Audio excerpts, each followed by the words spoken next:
La Legión y la Brigada Judía en las dos grandes guerras mundiales.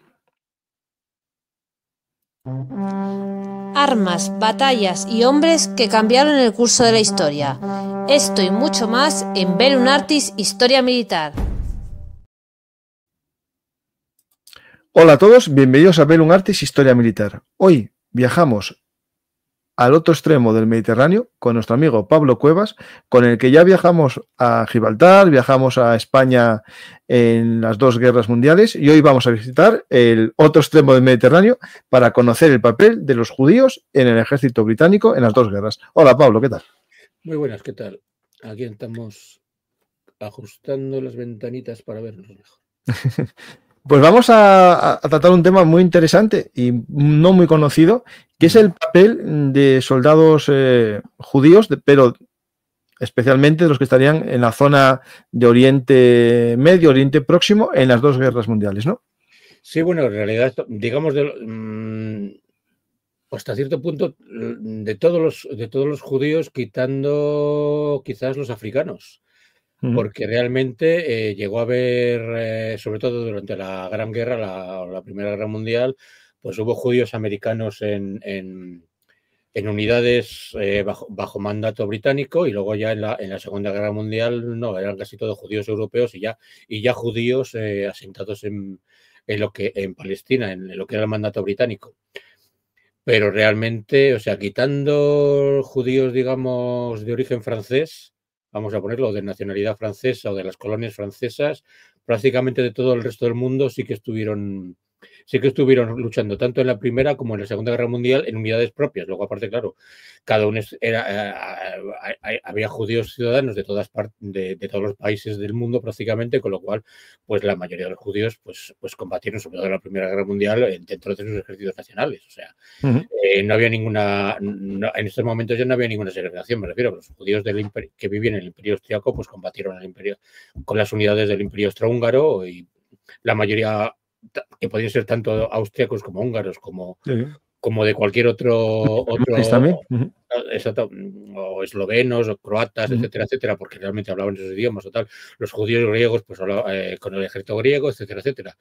La salvedad que hubo aquí fue, claro, primero que ya había empezado el sionismo como movimiento a establecerse en lo que hoy es Israel, a establecerse en tierras de Oriente Medio, siendo entonces, como era un territorio turco, bueno, mejor dicho, otomano. Es mejor diferenciar, digamos que es más fácil diferenciar lo otomano, o sea, el Imperio Otomano, que luego lo que es la República Turca. Entonces, digamos, lo que era el Imperio Otomano con todavía un sultán, aunque ya gobernaban los llamados jóvenes turcos, o sea, un triunvirato de jóvenes militares que realmente eran los que estaban ya cortando el bacalao, aunque seguía habiendo un sultán, pero digamos que mandaba un poco menos.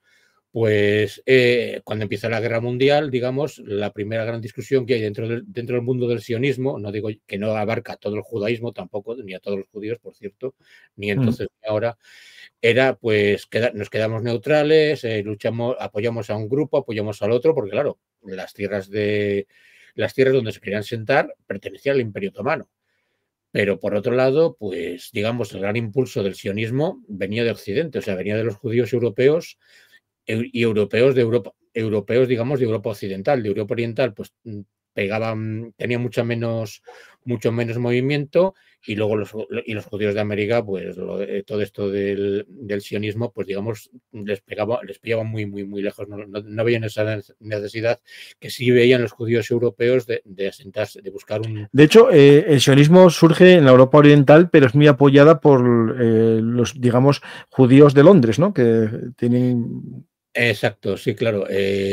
Bueno, nació por el...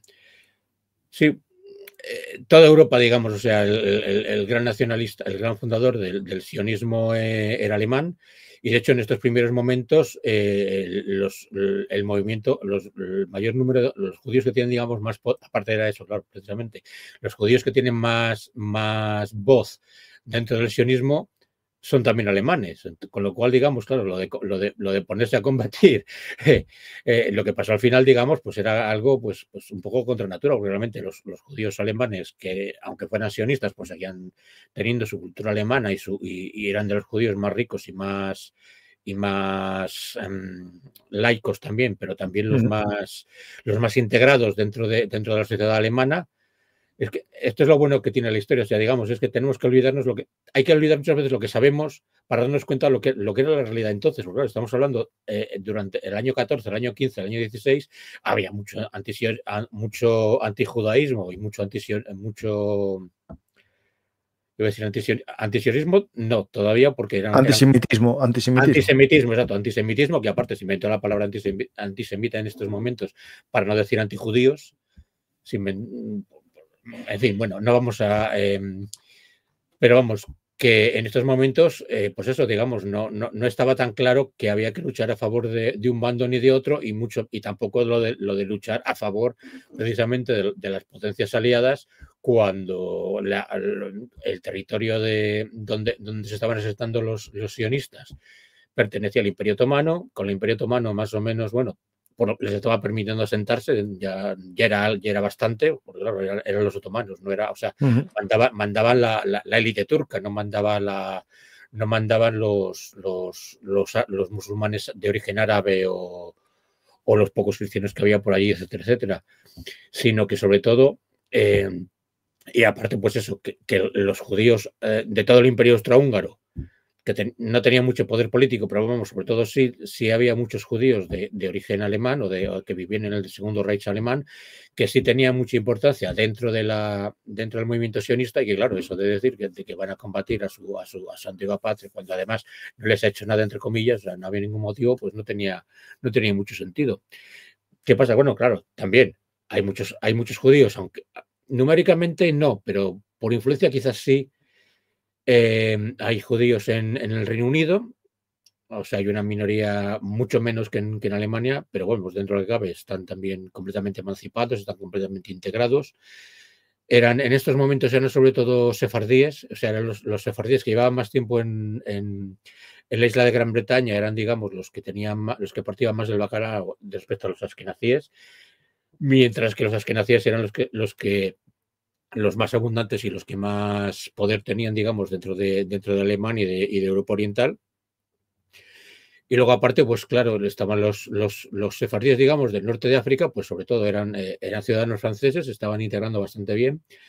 Desde la colonización, dentro de la colonización francesa, pues se estaban integrando, ya digo, como si fueran ciudadanos de primera, no como los pobres musulmanes que se estaban quedando como ciudadanos de segunda. Y por otro lado, pues, digamos, estaba esa pequeña... Seguía estando, durante los primeros meses, incluso año, digamos, seguía estando esas discusiones dentro de los... que aparte tampoco es que no había un esto típico no había un consejo supremo sionista de tal, sino que claro, había montones de grupos sionistas que más o menos hacían lo que les salía, cada uno hacía o promovía lo que les apetecía. Había sionistas y sobre todo, por ejemplo, en estos momentos había muchísimos sionistas, eran de izquierdas, o sea, eran Partido Socialista no sé qué, Partido Socialista no sé cuál, etcétera, etcétera, y eran muchos... era mucho más de izquierda, sobre todo, claro, no había, sobre todo cuanto más al oriente se movían, más al oriente pertenecían. Si pertenecían más a Centro Europa o a Occidente, no eran tan socialistas, no eran tan izquierdistas, sobre todo porque, digamos, les había ido bien la vida, eran más burgueses que no socialistas. Sí. Pues tenemos el comienzo de la Primera Guerra Mundial, ¿no? Y empieza, claro, el Reino Unido, por un lado, puede prometer, y sabemos que promete a los sionistas un territorio en el futuro, territorio que iban a conquistar los otomanos. En estos momentos podríamos llamarlo, bueno, si te acuerdas, si muestras uno de los mapas estos previos de las divisiones territoriales del Imperio Otomano, veis que no se parecen en nada a lo que hay ahora. Tuve un problema.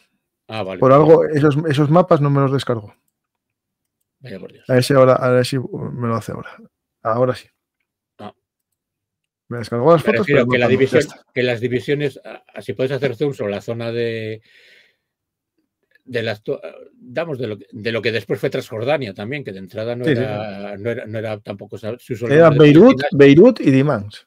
Sí, veis, estas son las grandes, vamos a llamarlo provincias, que tampoco es que fueran exactamente provincias, del Imperio Otomano, que veis que no se parecen en nada a los estados actuales que se crearon después de destruir el Imperio Otomano. Y es que aparte, las divisiones que hubo durante el Imperio Otomano fueron todas muy... había mucho jaleo, digamos, porque era sencillamente, no entendieron las divisiones dentro del Imperio Otomano, se entendían pues como algo, como una utilidad más, o sea, me refiero, no se establecían, no se buscaban unas fronteras, unas provincias, digamos, más o menos estables, sino que sencillamente se montaban, se creaban y se destruían y se montaban otras por la utilidad que pudieran tener, pues por una revuelta, por un movimiento, porque hoy, mira, aquí se han encontrado, pues no sé, minas de carbón y entonces esto vamos a hacerlo de esta otra forma, etcétera, etcétera. Otra pequeña cosa también que conviene recordar en cuanto al asentamiento que ahora ya se está dando de judíos en esta zona del Oriente Medio, y que también y que se acelerará después con la caída del Imperio Otomano, es que digamos, la idea o el concepto de posesión de la tierra es completamente distinto entre los árabes, entre los otomanos y los musulmanes, digamos, en general, que en Occidente. O sea, en Occidente ya la tierra, con la revolución liberal y con las revoluciones liberales y con la digamos, con el establecimiento de la sacrosanta, que ya sé que, vamos, lo siento mucho por los liberales actuales, pero realmente eso es que la propiedad privada no era ni tan sagrada ni tan tremendamente, ni estaba tan tremendamente protegida antes de que el liberalismo triunfara con esta idea. O sea, muchísimas tierras eran, bueno, y siguen siendo también comunales, y hasta que no llega el liberalismo con ese individualismo acérrimo de decir de que yo puedo, esta tierra es mía y nadie puede tocarla y no admito que ningún monarca me la confisque ni haga nada con ella, sino que es mía y no del monarca, pues hasta ese momento esas ideas de la propiedad de la tierra eran completamente distintas. Bueno, el antiguo régimen era muy distinto. Bueno, esto... digamos casi lo más parecido a la propiedad privada para el pobre eran las tierras comunales. Exactamente, sí, bueno, claro, había las tierras comunes que había, vamos, que sigue habiendo en muchos pueblos de España. En Asturias antes, entre comillas, eran bastante más comunes que no después de las dos desamortizaciones que tuvimos en España, por ejemplo. Pero es que allí no había habido ninguna. E igualmente había mucha tierra. Bueno, primero, toda la tierra absolutamente es propiedad de Dios, punto. Y bueno, después de Dios, de su representante en la tierra, que es el sultán, y el sultán la concede a quien a él le apetece. También había mucha tierra, por cierto, allí lo que hay son, vamos a llamarlo, cofradías musulmanas, o sea, cofradías de asociaciones, o como queramos llamarlo, de musulmanes que estudian, que tienen su propia forma de estudiar el Corán y de interpretarlo, etcétera, etcétera, que también tienen propiedades. Ojo, pero vamos, por seguir con esto, digamos, incluso con la declaración Balfour, precisamente, o sea, lo que consigue el imperio británico, digamos, es que los judíos occidentales y sobre todo los sionistas digan, hombre, pues puede merecer la pena luchar en esta guerra contra el Imperio Otomano y a favor del Reino Unido, que en estos momentos es el que combate al Imperio Otomano en las tierras desde su protectorado de Egipto, es el que tiene frente directo con el Imperio Otomano. Y bueno, pues cuando se va a hacer el desembarco de Galípoli, o sea, bueno, una vez hecho, bueno, en estas fechas, digamos, cuando empieza la campaña de Galípoli, pues con judíos que vivían en Alejandría, que ya podían ser exiliados, o sea, podían ser judíos que habían sido ciudadanos otomanos y se habían ido allí, o que fueran, bueno, que vivieran allí ya siendo ciudadanos otomanos, o judíos ingleses, o judíos egipcios, etcétera, etcétera, o bueno, judíos occidentales que también, que normalmente para entrar en Oriente Medio muchas veces preferían entrar a través de Egipto, pues con estos judíos jóvenes se forma. Fíjate tú la cosa que tenía, digamos, todavía los prejuicios que había contra los judíos. Lo que hacen los británicos es crear el llamado cuerpo sionista de muleros.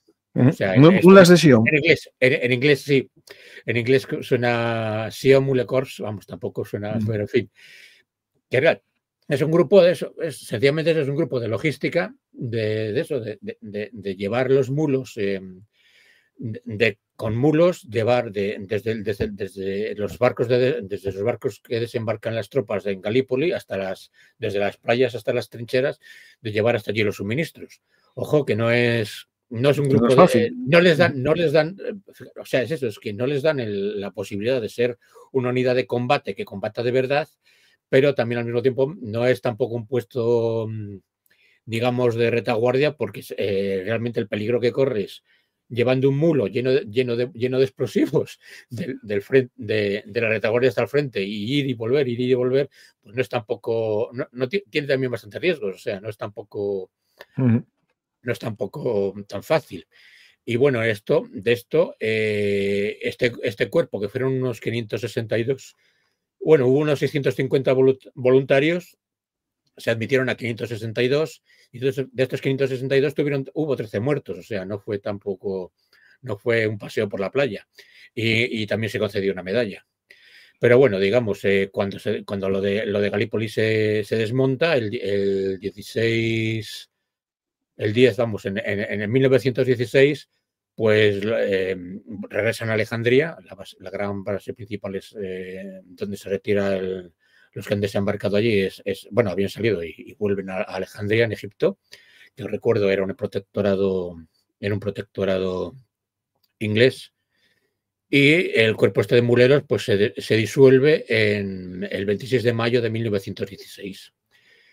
¿Qué pasa? Bueno, pues que aún así, hombre, no han mostrado que no son los de las caricaturas, de lo típico de las caricaturas judíos, de que son muy cobardes, de que nunca luchan. Bueno, sencillamente en Occidente la única forma que habían encontrado de sobrevivir siempre había sido la misma, que era no aliarse con los monarcas, con las élites cristianas, para que les protegieran de lo que es el pueblo o de lo que eran las clases bajas cristianas, que eran las que de vez en cuando les daba por montar un pequeño pogrom o ponerse a quemar las juderías.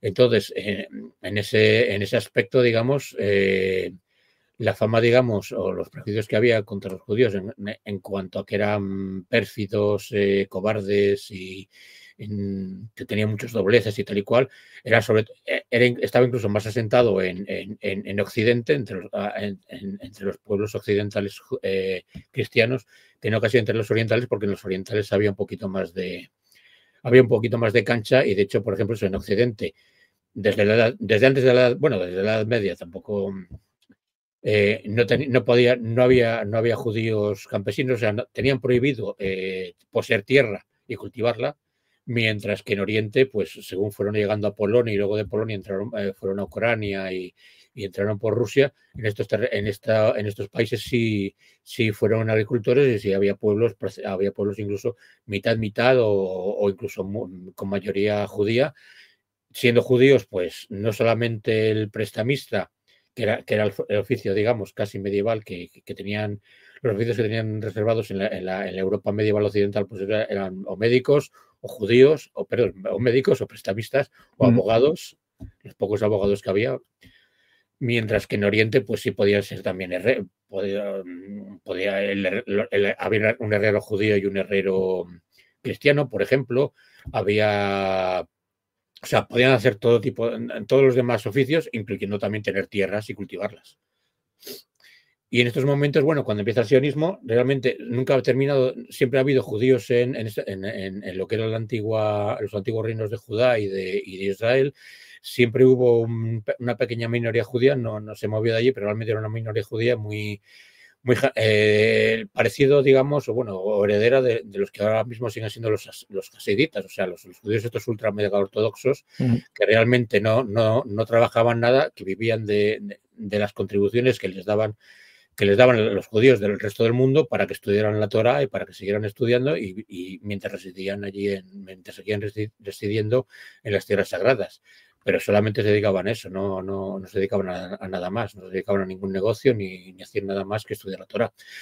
Entonces, este cuerpo de muleros de Sion sí demuestra que hay judíos jóvenes que que saben luchar, que pueden hacer labores más allá de las tradicionales que se atribuyen a los judíos. Vamos, porque a los judíos se les ha arrinconado en eso, no porque los judíos también en esto tienen suerte, que hay muchos protestantes ahora que leen la Biblia y que leen mucho el Antiguo Testamento y que ahí ven, pues eso, digamos, también están imbuidos del espíritu del Antiguo Testamento, sí, bueno, y del Antiguo Testamento, que se ve muchas glorias. Sí, se llama sionismo cristiano, eso sí.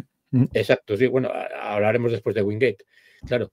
Pero que sobre todo eso, digamos, que demuestra que son unos guerreros terribles o temibles y que han tenido muchas glorias guerreras. Entonces, bueno, pues después de un par de años después de disolverse el cuerpo de muleros de Sion, se decide empezar a montar batallones de soldados judíos dentro del ejército británico. Los primeros empiezan en agosto del 17, o sea, ya veis, fijaros todo el tiempo que ha estado pasando durante la guerra, pero bueno, hasta agosto del 1917 nos empiezan a formar lo que se llama la Legión Judía, que realmente son varios batallones, aparte son batallones más bien, bueno, de unos 500 hombres cada uno, o sea, no es que sean unos batallones muy nutridos, sino que tienen unos 500 hombres cada uno. Se organizan sobre todo dentro del regimiento de Londres, de forma, pero vamos, realmente luego donde se organizan de verdad, o sea, donde hacen la mayoría del entrenamiento es en Egipto, en Alejandría. Y luego, pues bueno, pues cuando empiezan las ofensivas sobre el Imperio Otomano, sobre la batalla de Jerusalén, que se llama, de diciembre de 1917, pues ya empiezan a actuar y actúan también en lo que fue la última batalla de este frente, que fue la batalla de Megiddo, en septiembre del 18, en la cual, digamos, el Imperio Otomano colapsa en esta zona y vence completamente. Ya te digo, en estos momentos pues habrá unos 5.000 legionarios judíos en estos batallones, pertenecientes todos al llamado Regimiento de Londres.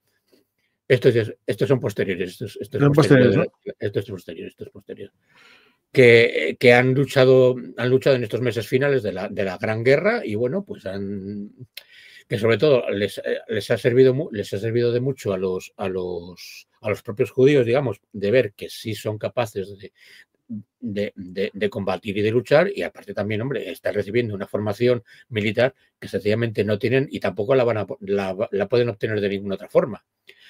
Pero ¿qué es lo que pasa? Bueno, de entrada, digamos, no se disuelven, o sea, igual que se van disolviendo todos los montones de unidades que se había formado durante la guerra, las unidades judías primero de entrada no se disuelven todavía.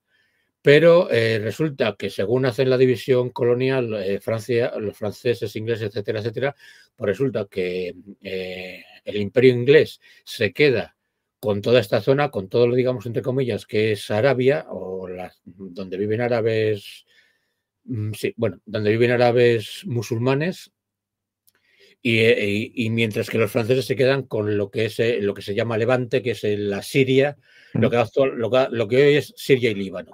Sí. Mientras que todo el resto del imperio árabe, de tierras árabes sometidas por los otomanos, se las quedan los ingleses. Entonces los ingleses empiezan a hacer, bueno, igual que los franceses, hacen sus propias divisiones territoriales, y de entrada, pues ya te digo, tampoco se inventan todo, o sea, hasta, por ejemplo, había Jordania y Transjordania, o sea, tomando el río Jordán, que es el más importante de la zona, pues una orilla es Jordania y la otra orilla es la Transjordania. Y Jordania se lo dieron al que le habían prometido a Arabia Saudí, que al final no se lo dieron, le dieron Jordania. Sí, bueno, esto es, hombre, es que si tenemos que hablar ahora de... No, es un matiz solo. Laurencio de Arabia y todo esto, y todos los... No, eso ya hay programas aquí que tratamos el tema. El reino de Hiyaz, el sultanato de no sé qué, o sea, cómo se forma... Bueno, recuerda, Arabia Saudí no se crea hasta 1932. O sea, estamos hablando ya bastante tiempo pasado. Por otro lado, los franceses, aunque acaban de entrar, tienen mucho, o sea, no se quedan atrás en lo de organizar. Crean Líbano también, que es una división completamente artificial, sencillamente eso, pues cogiendo, digamos, un trozo de la costa de Siria que piensan, vamos, donde puede haber o hay bueno, donde hay una mayoría cristiana, que son cristianos, no es que todos sean cristianos de la misma confesión, sino que son cristianos de ortodoxos, maronitas, algún católico también hay, etcétera, etcétera. Pero hay una mayoría, digamos, cristiana respecto a que hay menos musulmanes, y luego aparte están los drusos, que nadie sabe muy bien que hay musulmanes que consideran que los drusos no son musulmanes. Bueno, yo ahí no me voy a meter. Los ismaelitas también, que son los que han estado gobernando Siria hasta ayer por la tarde, que también es un grupo, y luego también hay chiitas también, no hay muchos por esta zona, pero vamos, todo este Oriente Medio, bueno, está todo un poquito mezclado, y entonces, bueno, pues lo que es en esta zona, bueno, pues de estas divisiones, en el año 20 y pico, sí se crea ya en una que se llama Palestina, los ingleses, y empieza a haber los problemas que había, vamos, hasta este momento no había muchos problemas entre árabes y judíos, pero ahora empieza a verlos y a verlos más. ¿Por qué? Porque los judíos, o bueno, sobre todo los sionistas, digamos, o el movimiento sionista que tiene dinero, que trae dinero de Occidente, empiezan a comprar tierras a los que han sido los últimos propietarios de esas tierras, que son pues nobles otomanos o generales otomanos, o sea, mucha gente que no ha vivido jamás nunca allí, que sencillamente que el sultán otomano les había concedido pueblos, aldeas, terrenos inmensos donde había labradores de origen árabe, bueno, también había alguno cristiano, etcétera, etcétera, pero digamos que los arrendatarios de todas estas zonas no habían poseído nunca esas tierras, eran arrendatarios, y lo único que hacían era pagar la renta al noble que el sultán otomano les decía que este es ahora el dueño de esta tierra, que se la podía también quitar en cualquier momento. Me refiero, estas concesiones de tierra tampoco podían o no, casi intentaban que no fueran hereditarias para no asentar, digamos, para que no se asentaran, digamos, estos potentados en estas zonas y tuvieron un poder local, sino que normalmente, sobre todo en estas zonas donde la población es árabe y eran árabes sedentarios o demás, intentaban sobre todo eso, pues dársela a grandes funcionarios o a generales otomanos que no tuvieran allí ningún arraigo y que sencillamente se dedicaran a recibir las rentas y poco más. Claro, esta gente, en cuanto cae el Imperio Otomano, vienen estos señores a decirles, te compro estas tierras, te compro esas otras, pues sí. encantados de la vida, ¿no? Claro. Y claro, los grandes perjudicados aquí son los no jornaleros, pero los arrendatarios árabes, que eran los agricultores árabes que había, que claro, que de un día para otro, digamos, pues pierden incluso los derechos, digamos, de ser arrendatarios. Con lo cual, digamos, es cuando empieza el gran problema entre judíos y árabes, aparte, bueno, de los típicos también empiezan a hacer lo que es el nacionalismo árabe, que en estos momentos, sobre todo en esta zona, es un panarabismo, o sea, es un movimiento árabe que todos los árabes del mundo deberían tener una sola nación. El mismo país. En un solo país, una sola nación, y deberían vivir, todos los que hablan árabe y son musulmanes deberían vivir en un único país grande y maravilloso. Pero bueno, también empieza a haber claro, a los egipcios, por ejemplo, pues les afecta, sí, no, o sea, hay egipcios, en Egipto empieza también a desarrollarse un nacionalismo tanto panárabe como puramente egipcio. Y en esta zona, en Marruecos también, por ejemplo, claro, hay un nacionalismo. Acordaos, estamos ya en los años 20, estamos con Abdelkrim, que Abdelkrim llega a fundar una república árabe islámica, ¿no? O sea, empieza a haber un nacionalismo árabe y un panárabe que es común a todos los países árabes, y nacionalismos, digamos, específicos que piensan que Marruecos debe ser un Estado independiente. Sobre todo, claro, en estos momentos, claro, sobre todo es fuerte donde ha habido estados independientes con fuerza, claro. Por ejemplo, Marruecos no había sido libre hasta 1900, hasta que se establece el protectorado de Francia sobre Marruecos. Marruecos seguía siendo un reino independiente que tenía relaciones tenía embajador en Europa desde el siglo XVIII. Tenía embajadores, incluyendo España. Claro, Argelia, pues como eran todo principados y eran vasallos del sultán otomano, pues era otra cosa. Pero claro, Egipto también ha sido un reino, etcétera, etcétera. Y aquí, en cuanto a los árabes, digamos, de la península arábiga, pues sí se considera más o menos que deberían montar también empieza a haber nacionalismo propio, Y os digo, por ejemplo, hasta el año 32 no se queda más o menos establecido lo que es, el actual Irak, actual Jordania, actual, ¿cómo se dice esto? Arabia Saudí, que fue juntando dos estados bastante grandes que habían por entonces. Omán sigue por su lado, Yemen sigue por su lado, y Yemen incluso lo llegan a dividir. Luego, aparte, pues los pequeños protectorados que había montado el Reino Unido, pues siguieron por su lado, o sea, lo que es Bahrein, Qatar, Emiratos Árabes Unidos, precisamente, que son minúsculos, pero bueno, como los había cogido el Reino Unido desde hacía tiempo, pues así se han quedado. Y bueno, pues también crean esto de la Palestina, y aparte, pues eso, ahí empieza a haber un problema bastante serio entre los musulmanes palestinos, bueno, musulmanes y también incluso cristianos palestinos de cultura árabe, y los judíos que vienen de fuera, que vienen sobre todo de Occidente.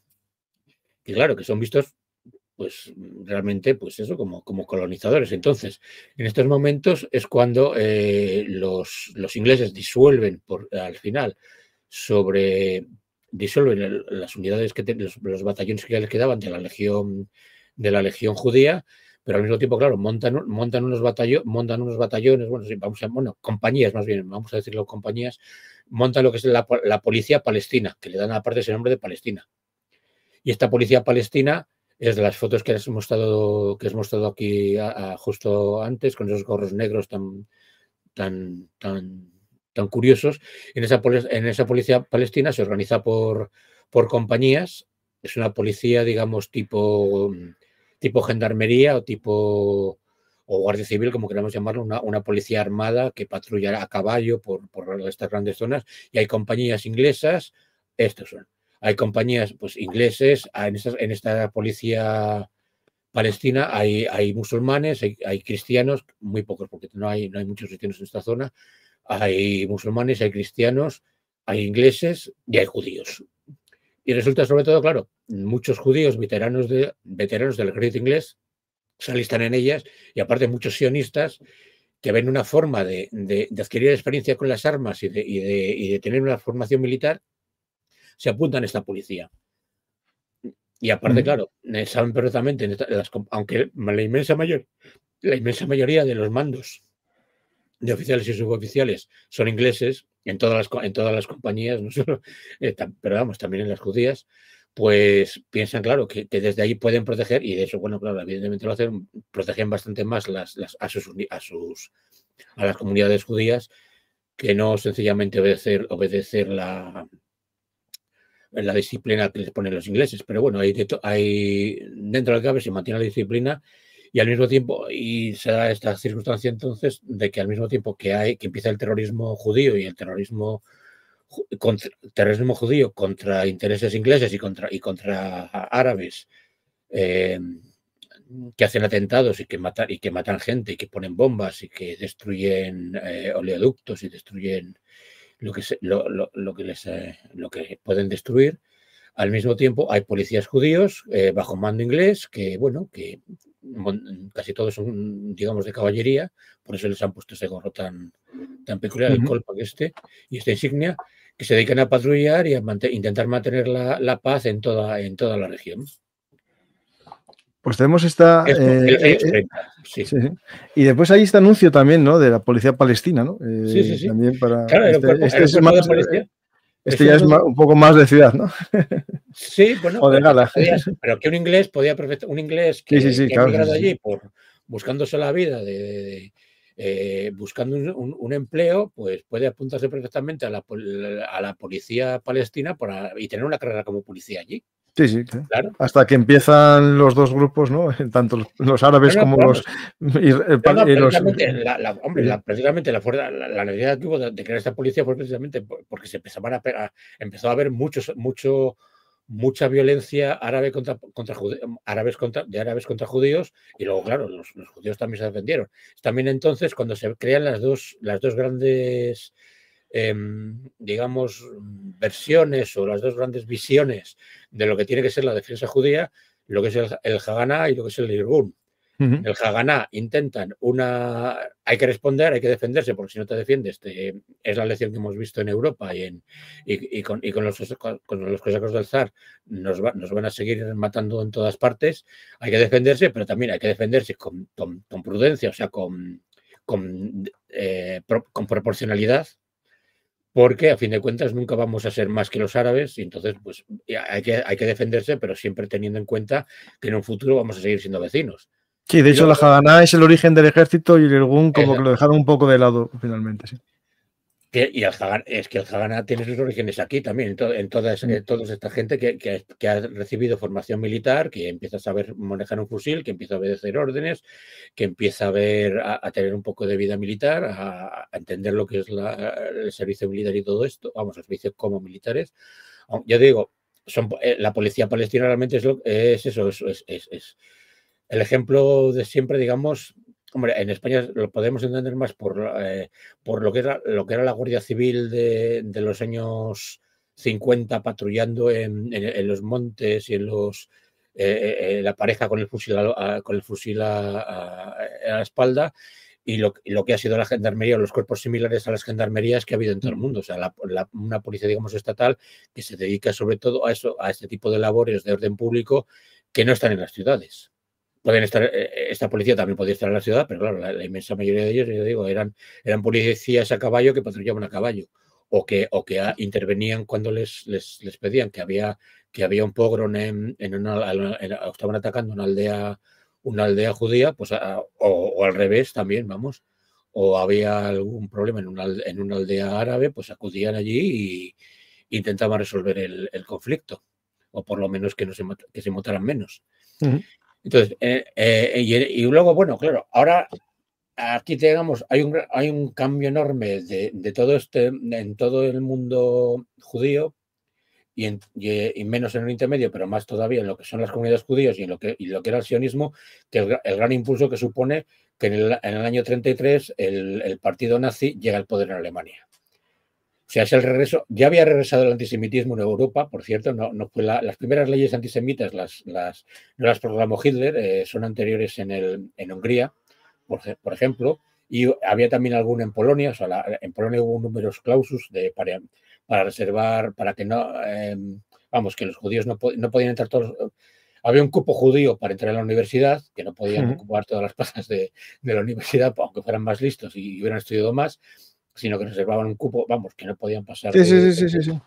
Y en Hungría parecido y más cosas. En Hungría eran todavía más antisemitas, bueno, porque en Hungría estaba el famoso almirante famoso regente sin rey, el famoso regente sin rey y almirante sin flota, que era el dictador de Hungría.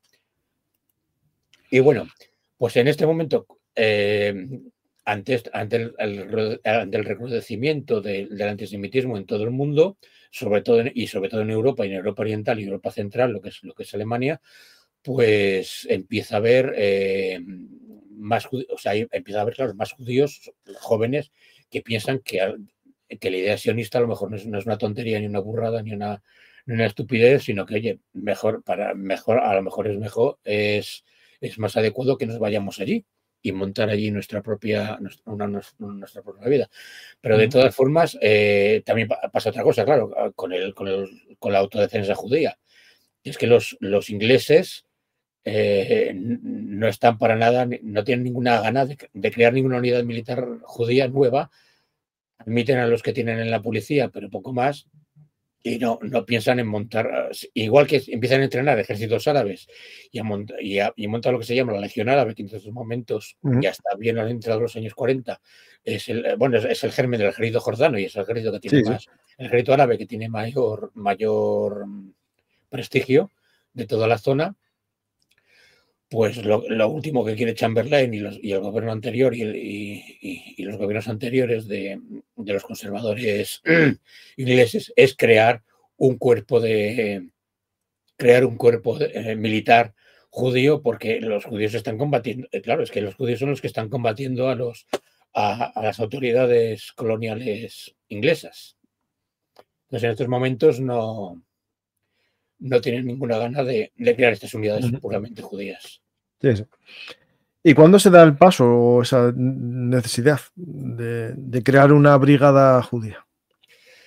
Pues realmente, bueno, se resucita un poquito en cuanto a se crean una serie de compañías también, se resucita un poquito lo que eran las compañías judías, pero vamos, los mandan a tareas, o sea, una vez empezada la guerra mundial, estoy hablando, claro, una vez empezada la guerra mundial, hay judíos que quieren luchar y bueno, pues los mandan a Egipto. Y tienen las funciones, pues sobre todo de vigilar aeródromos o de custodiar prisioneros o cosas así. O sea, no los dejan en Palestina precisamente porque no tienen muchas ganas de que esto pase. Vamos, de que se queden allí y de crear un ejército judío, claro, un futuro ejército judío. Al mismo tiempo, ojo, están creando unos futuros ejércitos árabes, porque hay un ejército árabe en lo que ahora es Jordania, se está creando. Hay un ejército egipcio también, por cierto, que no lucha en la guerra mundial, pero tiene incluso. Bueno, Egipto era una especie de estado, digamos, bueno. Es que Egipto era un estado. Era controlado, sí, pero tenía su ejército, sí, sí. Y tenía su rey. Y muchos de ellos eran simpatizantes con los alemanes, por cierto. Claro, exacto. Hosni Mubarak era, vamos, que fue. Y Al-Assad, no, ahí Dios, Nasser. Nasser, claro, eran simpatizantes alemanes, claro, a ver si vienen los alemanes hasta aquí y nos liberan del yugo inglés. Pero realmente eso, los ingleses están allí como protectorados. O sea, me refiero, el protectorado es que existe en realidad un Estado egipcio, o sea, egipcio, y tiene un rey además propio, aunque vamos, es una figura completa, únicamente decorativa, pero sigue habiendo un Estado egipcio. Y en nombre de la soberanía que la tiene ese rey egipcio o ese rey marroquí, por cierto, bueno, en Marruecos es sultán en estos momentos, aquí en Egipto sí es rey, pues en nombre de él, los occidentales, digamos, llevan a cabo su labor, digamos, de modernizar el país, porque ellos en realidad es una labor modernizadora y no es para ganar dinero ni cosas de estas. Me estoy quedando sin voz, perdona. Ya, pues vamos ahora a ver, voy a poner una serie de fotos sobre estas unidades que se van creando. Hay una que se llama la Jewish Brigade Group, ¿no? Que ya es cuando ya empiezan a tener una mayor dimensión y empiezan a tener emblemas ya que ya van recordando un poco a lo que sería futuramente el ejército casi, ¿no? Las fuerzas de defensa de Israel. Sí, bueno, realmente, los primeros judíos que combaten aquí, por cierto, será en la campaña de Siria. Lo que es cuando el Imperio Británico se dedica a invadir la Siria de Vichy, que sigue obedeciendo el mandato de Vichy, al mariscal Pétain, pues hay judíos que, o sea, los ingleses usan judíos para infiltrarse y para entrar dentro de Siria. Y estos grupos, por cierto, los organiza precisamente el famoso Order Wingate, o sea, el que luego montaron los chinditas. Los chinditas. Claro que el señor Wingate pertenecía a la hermandad de Plymouth, o sea, a un grupo protestante que era muy amigo de los. Vamos, que era lo que has hablado. Sí, que era sionista cristiano. Sí. Exacto, que eran sionistas cristianos que creían que el deber de los cristianos era ayudar a los judíos a volver a establecerse allí. Pues este Order Wingate es experto en guerra irregular, que eso ayudaría también después, aparte de sus veteranos, en la guerra futura, ¿no? Es un poco muy interesante este personaje, que si no recuerdo mal, no sé si volvió a Israel. Es que un día estudié algo de él, pero bueno, me callo, mejor dicho. Lo puedo buscar ahora porque hace... No, de aquí que yo recuerde fue a Etiopía. O sea, fue el que organizó. Sí, fue Etiopía. Sí. Y después de Etiopía fue cuando le mandaron a organizar a los chinditas. Que era un señor muy raro, la verdad, señor Wingate. Excéntrico. Perdón, pero tengo la voz que tengo hoy, ¿no? Y aparte se nota que tengo un catarro. Vamos a recapitular algo, porque este hombre, Order Wingate, llega justo en estos años del comienzo de la guerra y podemos ver más o menos que en el año 40 los regimientos en Palestina, ¿no? Palestine Regiment, estaba formado por 3 batallones de compañías separadas musulmanes, judíos, y también 11 compañías laborales de guardas palestinos, y después también en Egipto y en Libia se va construyendo un ejército, ¿no?, de esta zona, digamos, para proteger lo que sería la Palestina. Pero nos tenemos que ir casi al año 42, cuando empieza a haber ya la idea de crear un batallón judío. Y coincide el año 42, si no recuerdo mal, Pablo, con el tema de que empieza a aparecer, ¿no?, ya mucha información, ¿no?, sobre el Holocausto, sobre toda la solución final. Y Chaim Weizmann, el presidente de la organización sionista, ofrece a los británicos la posibilidad de crear una unidad en el territorio de Palestina de mandato británico con soldados judíos. Al principio, pues que no le hace mucho caso, pero empiezan poco a poco, ¿no?, a formarse esas unidades que habíamos hablado antes, mixtas en el año 40, entre palestinos, árabes y judíos, y empieza a aparecer unas unidades que también son interesantes, que son unidades de transporte, RACs, judías, que recuerdan en el fondo a los muleros de la Primera Guerra Mundial, pero ahora en camiones. Y por otro lado, nos vamos también avanzando a una idea que es la creación ya de la Brigada Judía, que tiene que ver con Churchill y un telegrama que envía a Roosevelt que dice que los judíos de todas las razas tienen derecho a atacar a los alemanes como un grupo reconocible. Y el presidente estadounidense respondió 5 días después diciendo: no veo ninguna objeción. Y aquí es cuando comienza ya el 3 de julio de 1944, ¿no?, la creación de esta unidad judía, ¿no?, esta, digamos, regimiento judío, que estaría formado por unos 5.000 voluntarios y 3 regimientos, que era el primer batallón, el regimiento Palestina, segundo batallón del regimiento Palestina, tercer batallón del regimiento de Palestina y el 200 regimiento de campaña de la artillería real. Y bueno, hablan de... Bueno, hay que tener en cuenta, por ejemplo, que hasta este momento todo lo que eran las unidades coloniales inglesas en esta zona, como en todas partes, intentan reclutar nativos. Pero claro, aunque había menos judíos, había más judíos que querían alistarse a estas unidades coloniales inglesas que no árabes. Con lo cual siempre había más policías judíos que árabes, había más estos regimientos de estas unidades auxiliares, había siempre más judíos que se alistaban a ellas y que aparte, bueno, pues que eran, se puede decir incluso que eran más disciplinados o estaban más occidentalizados, digamos, que no los árabes. Con lo cual, digamos, les costaba bastante menos llenar estas unidades, cubrir estas unidades con judíos que no con árabes. Y luego, después de lo que tú... Yo creo que estamos hablando de unas diferencias abismales. Estamos hablando, por ejemplo, de 500.000 de musulmanes contra 60, 100.000 judíos que había por esta zona, más o menos, según donde pongamos las fronteras. Sí, sí. Pues tenemos por este impulso, pues sí, por fin se crea lo que es una brigada judía, de unos 5.000 hombres, de 3 batallones de infantería, más un batallón, más el batallón normal que puede tener una unidad de este tipo de artillería, con muchos oficiales, por supuesto, hay mucha oficialidad inglesa y también muchos especialistas. O sea, no formarse un artillero, puedes formar a un fusilero o a alguien que maneje, vamos a decir, pues un mortero, una ametralladora en pocos meses, pero la artillería, por ejemplo, o especialistas que usen telegrafía, que sepan Morse y sepan usar radios, pues tardas un poquito más.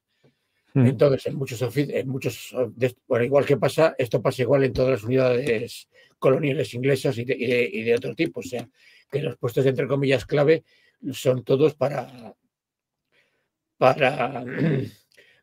metropolitanos, para ingleses. De hecho, el primer jefe es Ernest Benjamin, que tenía una foto por aquí de él, que sería este hombre que está pasando revista a los...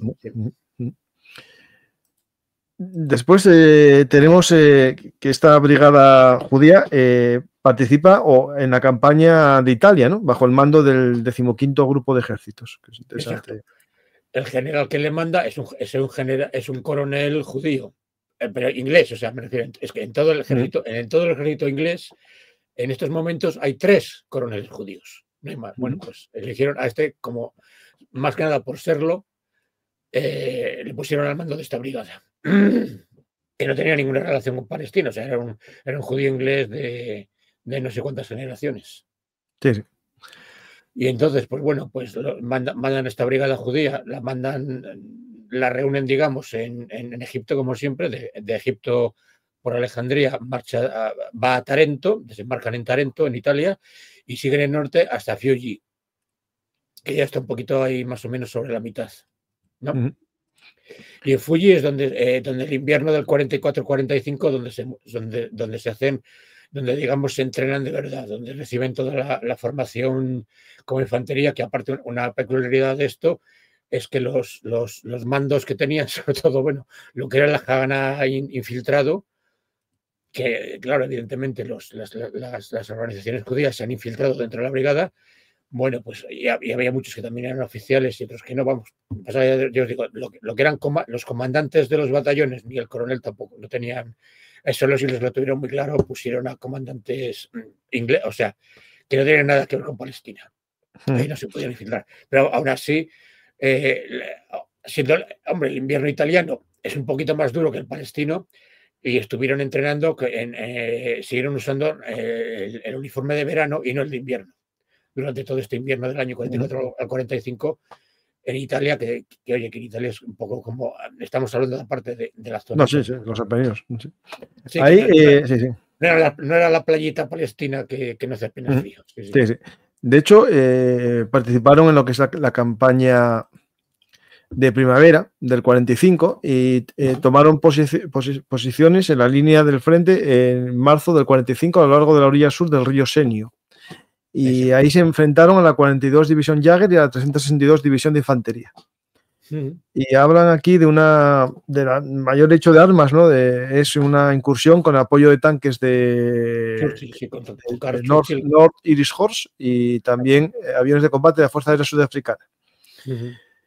Esto es lo que fue en marzo del 45, hombre, es cuando se da la gran ofensiva sobre el frente italiano para romper definitivamente lo que es entrar en el Barriel Po y echar a los alemanes hasta los Alpes.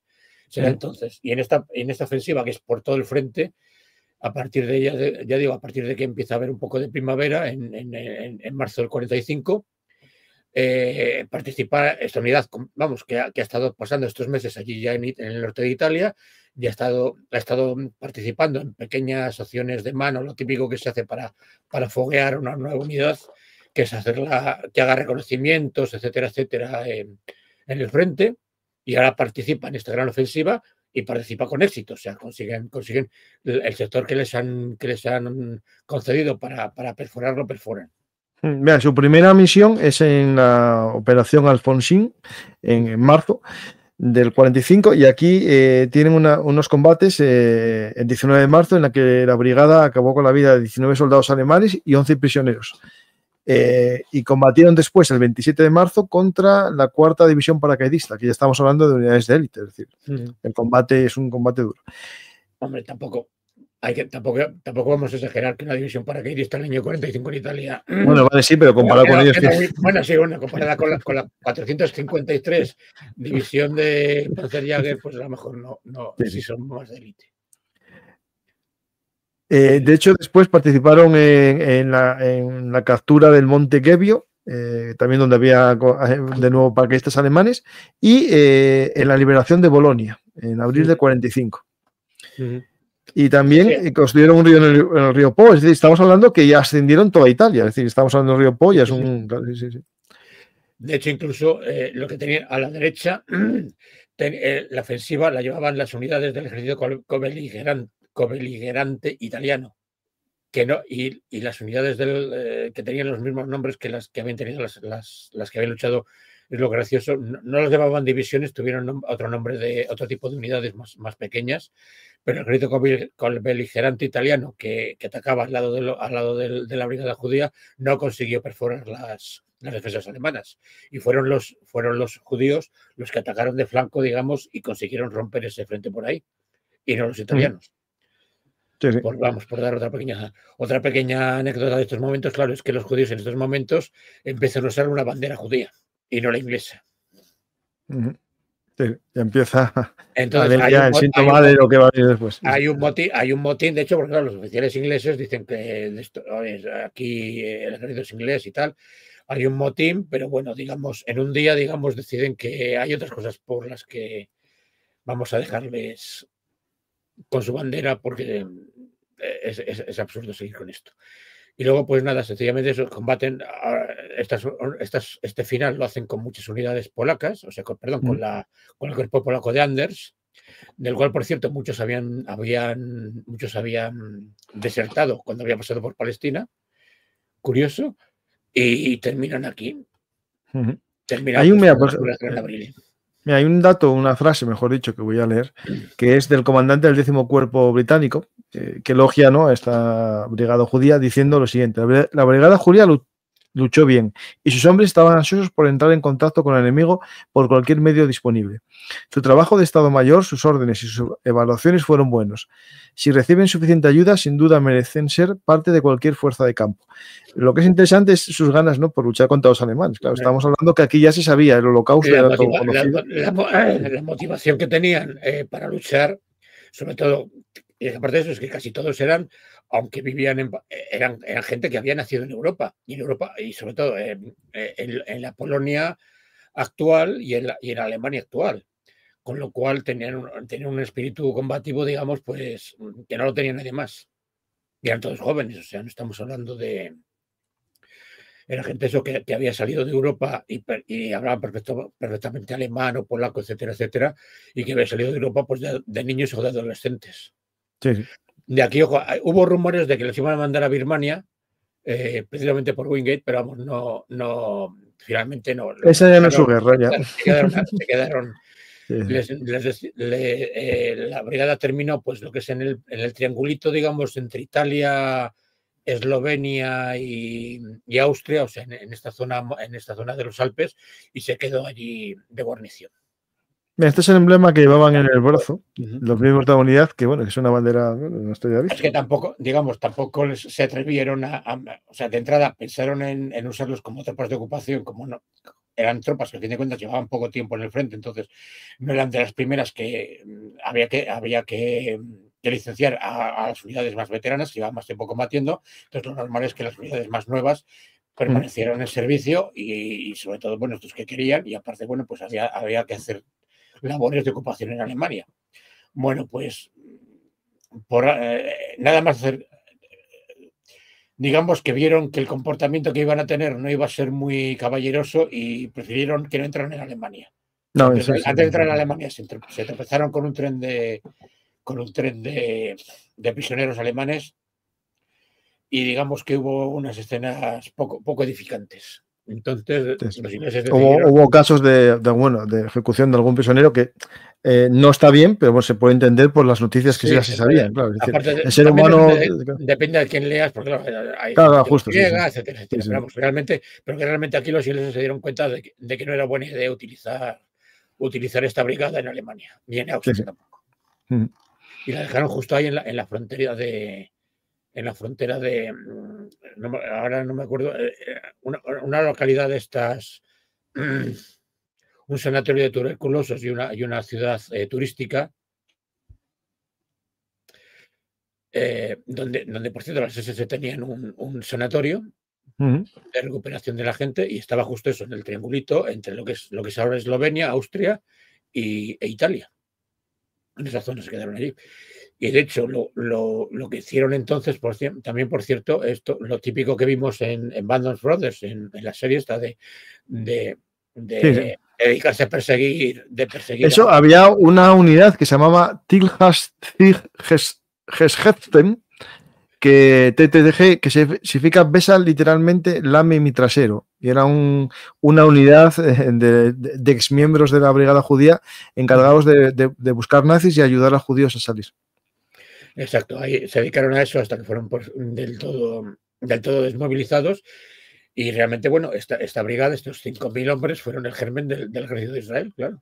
Aquí tenemos un vehículo de esta unidad, claro, que aprovechaba los vacíos que había en estos momentos del final de la guerra para hacer esa misión, ¿no?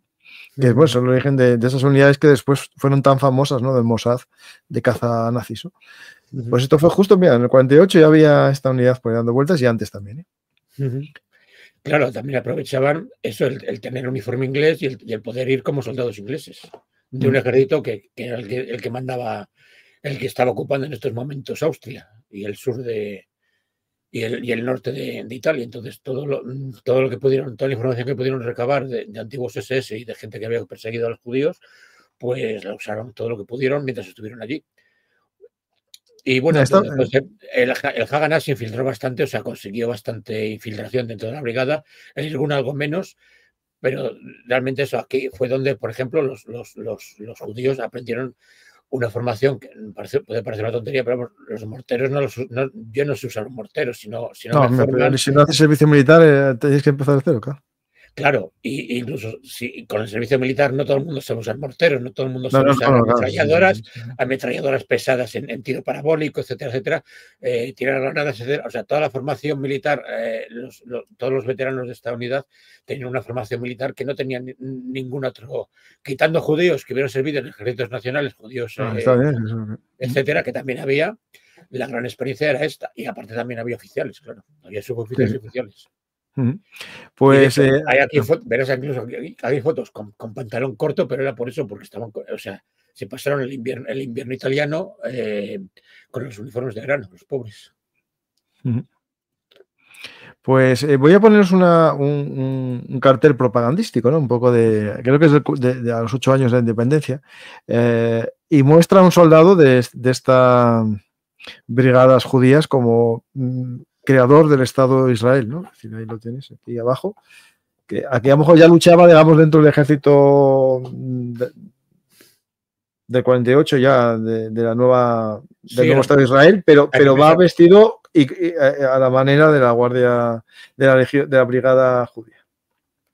Sí, bueno, aquí lo curioso es que tanto el ejército árabe o la legión árabe o los ejércitos árabes de Egipto y de Jordania, como el Irgun, como el Haganah o las fuerzas de autodefensa israelíes, casi todo el equipo era inglés. El equipo, los uniformes, todo, porque no había, quitando cuatro cosas francesas que se pudieran coger de Siria. De hecho, en este momento hay algún H-35 que te logran capturar los judíos en la guerra del 48 y vamos. Pues quitando eso, todo, absolutamente todo, y la formación que ha recibido tanto árabes como judíos es inglesa. Sí. Entonces, él tiene una influencia tremenda en este momento.